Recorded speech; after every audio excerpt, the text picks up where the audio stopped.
I've been buying televisions for almost 40 years now, and I remember when shopping for one was actually simple. You walked into a store, looked at a few models, checked the picture, and brought it home. That TV would sit in your living room for a decade, maybe longer, and it just worked. No firmware updates, no smart features that stopped working after 2 years, no endless alphabet soup of model numbers. Lately though, I find myself standing in front of these massive TV walls feeling confused and frustrated.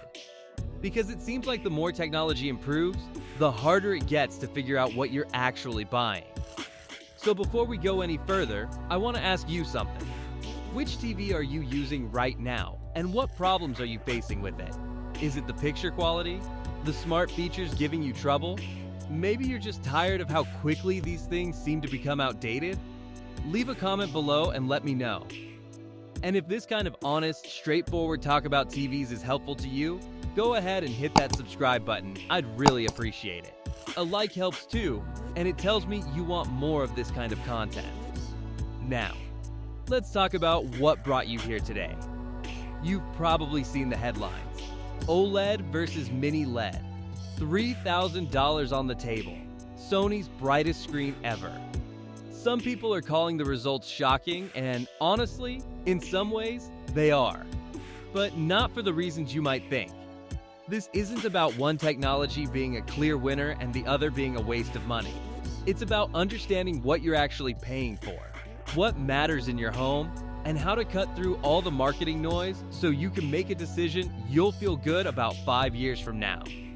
Understanding the basics. Let's start with the basics, because I think a lot of this confusion comes from the fact that TV technology has gotten genuinely complicated. When I bought my first big screen TV back in the 90s, it was a Sony Trinitube. It weighed about as much as a refrigerator, it took up half the living room, and you know what? It lasted 15 years. No complaints. These days, you've got OLED, CLED, mini LED, micro LED, and probably 5 more acronyms I'm forgetting. And every single one of them is marketed like it's the only choice that makes sense. So let me break down what we're actually comparing here, in plain English, without all the jargon. OLED stands for Organic Light Emitting Diode. What that means in practice is that each individual pixel on the screen produces its own light. So when the TV wants to show you pure black, it just turns that pixel off completely. No backlight bleeding through, no glow, just black. That's why old TVs have been the gold standard for picture quality for years now. The contrast is perfect. The colors are stunning. If you're watching a movie in a dark room, there's really nothing quite like it. Models like the LG C6, which is their latest OLED for 2026, are selling for around $2,700 to $3,000 for a 65-inch screen. That's a lot of money, but it's also a premium product with a premium picture. Now, mini LED is a different approach entirely. It's still an LCD screen, which means it has a backlight behind the panel. But instead of using a few dozen or a few hundred LED zones like older LCD TVs, mini LED screens use thousands of tiny LEDs grouped into zones that can dim independently. Sony's Bravia 9, which just came out last year and is currently on sale for around $2,500, is one of the brightest mini LED TVs ever made. We're talking close to 3,000 nits of peak brightness. To put that in perspective, most old TVs top out around 1,500 to 2,000 nits, depending on the model. That extra brightness makes a huge difference if you're watching TV during the day with the blinds open, or if you have a lot of ambient light in the room. Then there's TCL's QM8K, which is another mini LED option that's been getting a lot of attention. It's priced lower, around $2,300 to $3,000 depending on the size, and it claims even higher peak brightness than the Sony. 5,000 nits in some marketing materials, though real-world testing usually shows numbers closer to the Sony's range. Still, it's an impressive screen for the money, and it's proof that you don't have to buy the most expensive TV on the wall to get excellent performance. The real trade-offs. So here's the first thing I want you to understand. This isn't a situation where one technology is objectively better than the other. It's about trade-offs. OLED gives you perfect blacks and incredible contrast, which makes movies and dark content look absolutely stunning. But OLEDs aren't as bright as mini LEDs, and they do have one potential downside that's worth knowing about, which is burn-in. If you leave a static image on the screen for hours and hours, day after day, like a news ticker or a video game HUD, there's a chance that image can permanently ghost onto the panel. Now, modern OLEDs have a lot of protections built in to prevent this. Screensavers, pixel shifters, brightness limiters. And most people who use their TV normally, watching movies, shows, sports, will never see burn-in. But it's still a consideration, especially if you're planning to keep this TV for 10 or 15 years. Mini LED doesn't have that problem. There's no organic material to degrade, so you don't have to worry about burn-in at all. And because it's brighter, it handles bright rooms and daytime viewing better than old. But the trade-off is that you don't get true black. Even with thousands of dimming zones, there's still a backlight, and that means you can sometimes see a little bit of haloing or blooming around bright objects on a dark background. It's not terrible, and on a good mini LED like the Sony Bravia 9, it's minimal. But it's there, and if you're the kind of person who notices that stuff, it might bother you. The longevity question. Now, I want to take a step back for a second and talk about something that I think gets lost in all these tech comparisons. When I was younger, appliances were built to last. My parents had a Kenmore washing machine that ran for 25 years. The refrigerator in the house I grew up in is still running, and it's older than I am. Nowadays, you're lucky if a dishwasher makes it past 7 years before the control board dies. And TVs are no different. These are complex computers with panels that degrade over time, circuit boards that fail, software that gets abandoned. So when you're spending $3,000, you're not just buying a screen. You're buying into an ecosystem, a support structure, and a company's track record for standing behind their products. That's one reason I'm a little hesitant to just crown one TV the winner here. Because in 5 years, what's going to matter more? Whether your TV hit 3,000 nits or 2,000. Or whether the smart platform still works, the company still supports it with updates, and the panel hasn't degraded to the point where it's unwatchable? I don't have a crystal ball, but I do know that both LG and Sony have solid reputations for durability and support. TCL is newer to the premium space, but they've been improving fast, and their warranty and customer service have gotten better over the last few years. What shocking really means. Let's talk about what shocking result actually means here, because I think it's important to set expectations. If you put an LG C6 OLED next to a Sony Bravia 9 Mini LED in a dark room and play a movie with a lot of shadows and contrast, the OLED is probably going to look better. The blacks will be deeper, the picture will feel more cinematic, but if you take those same two TVs and put them in a bright living room with sunlight coming through the windows, the Sony is going to blow the OLED away. The extra brightness makes colors pop, details stay visible, and you don't have to close the blinds to enjoy what you're watching. That's the shocking part. Not that one TV is universally better, but that the best TV depends entirely on how and where you're actually using it. And here's something else that's worth mentioning. A lot of the reviews and comparisons you see online are done in controlled environments. Dark rooms, calibrated settings, professional equipment. That's useful for understanding the technical capabilities of a TV, but it's not how most of us watch TV. We watch in living rooms with lamps on, windows open, kids running around. So when you're reading a review that says OLED has better contrast or mini LED has better brightness, remember to ask yourself, does that matter in my house, with my lighting, with the way I actually watch TV? Understanding model numbers, A&D retail practices.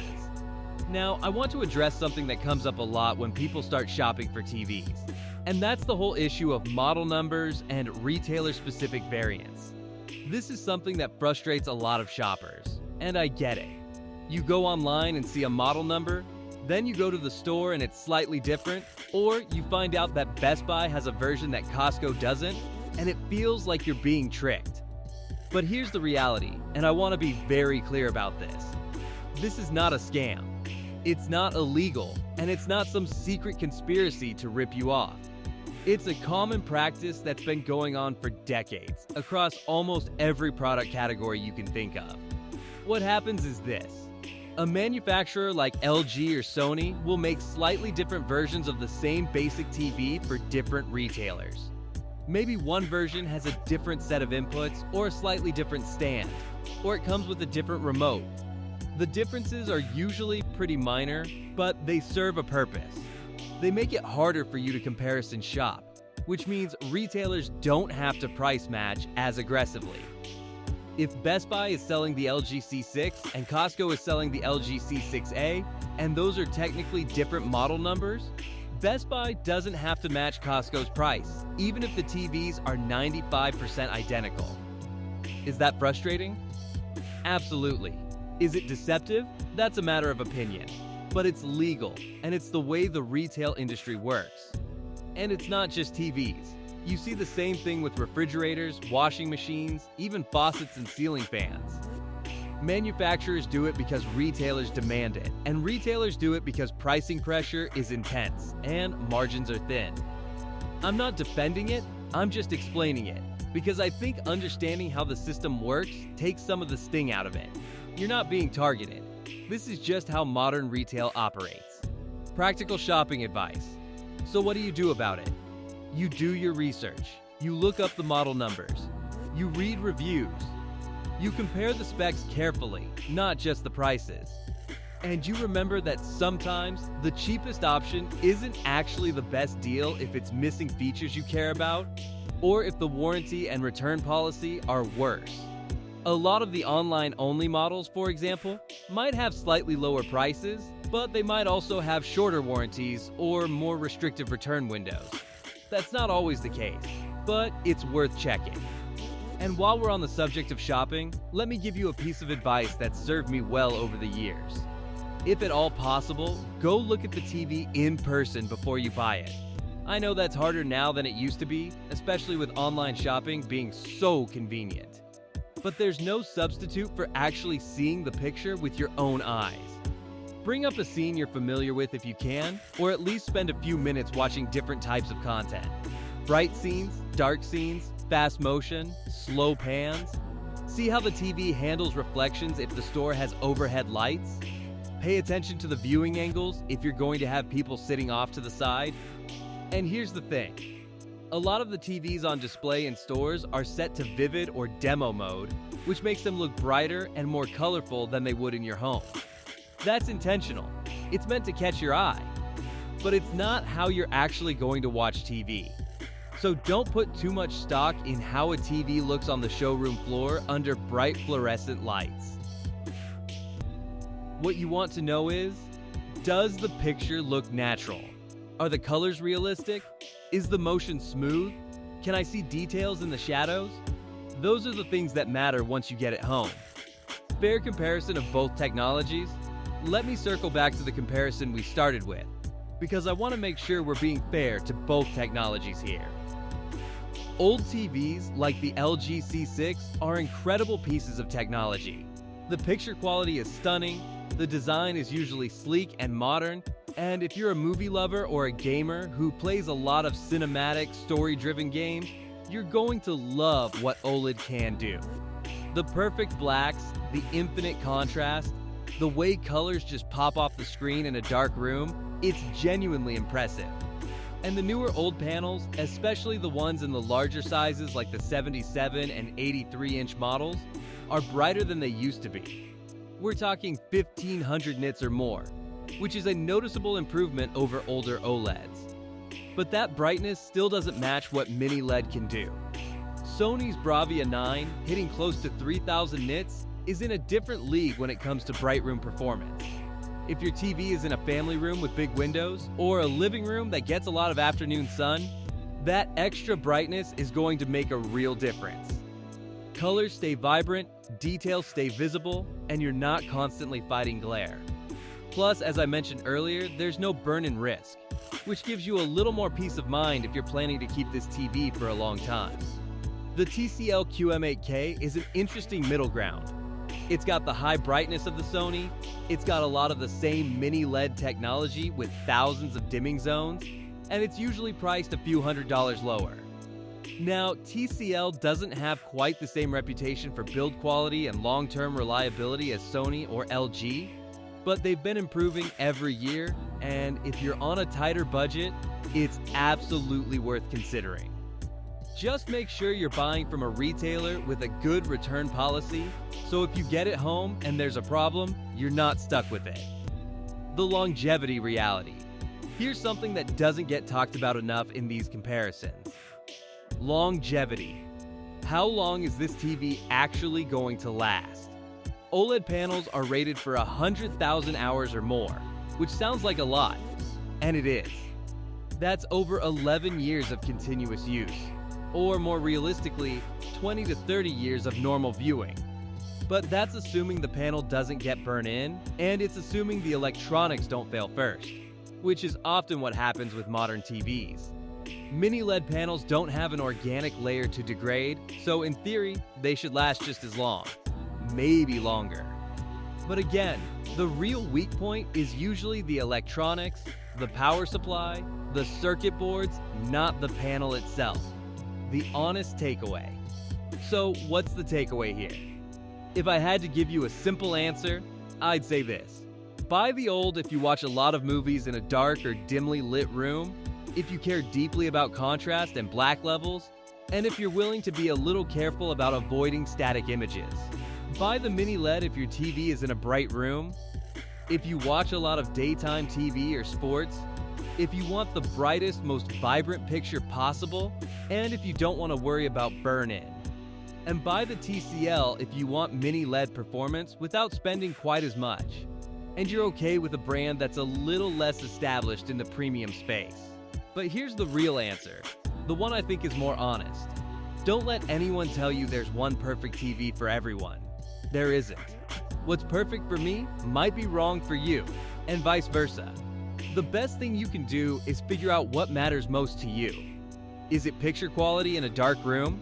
Bright room performance? Longevity? Price?